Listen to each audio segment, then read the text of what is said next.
Hi everyone, I'd like to welcome you to Gooloowan, the house on the hill. Come on in.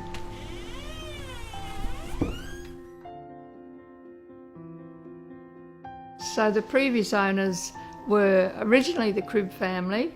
Benjamin Cribb and his second wife Clarissa built the house in 1864, and the family continued to live here for 123 years, passing it down through the generations. So we bought it in 1988. We've been here for nearly 32 years we've owned it, I suppose.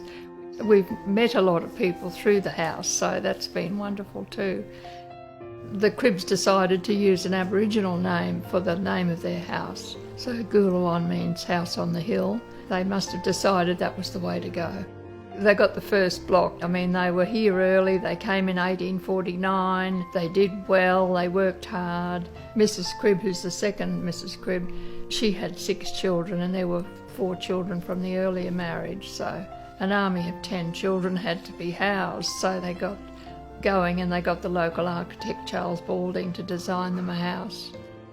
It's 25 rooms. It's pretty big, and the block itself is nearly 8,000 square metres, so it's a nice big block that sets off the house really well. The library is particularly wonderful. It's got all the 3,000 books that belong to the family. The family's reading over 123 years.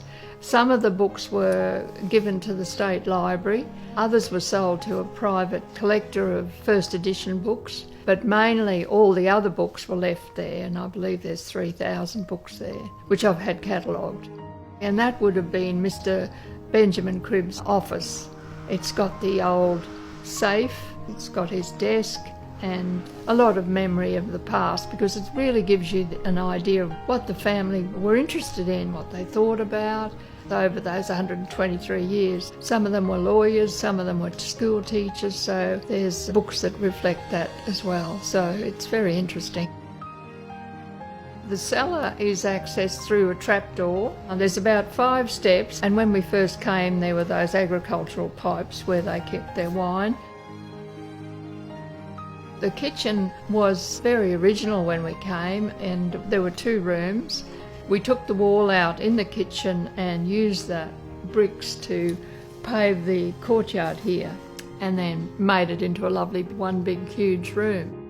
The stove is still there, the original stove, and the hot water system was aligned to where the fire in the stove was, and that was how they got their hot water, which I remember on a stove when I was a child. That was what we did too. The lift was put in, I think, about 1930, nearly 100 years ago, when Mrs. Walker became incapacitated. So she had to be lifted up, and she was in a wheelchair, and she said she used to scoot around the veranda upstairs, and she had the best view in Ipswich. A lot of people think they can hear the cry of a baby from the verandas at night, but that relates back to the story of the maid, Rose Doll, who delivered a baby up in the servants' wing. And then I think the baby had already died, but she brought the baby down and threw it in the underground tank. And then, of course, they didn't know anything about it until the water started to taste funny, and then they investigated it and found a baby.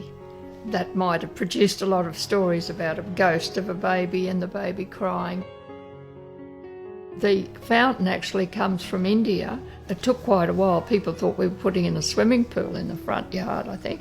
So we reshaped the yard and then put it there, and it's very nice to wake up to. It's 8 o'clock until 10 o'clock it's going.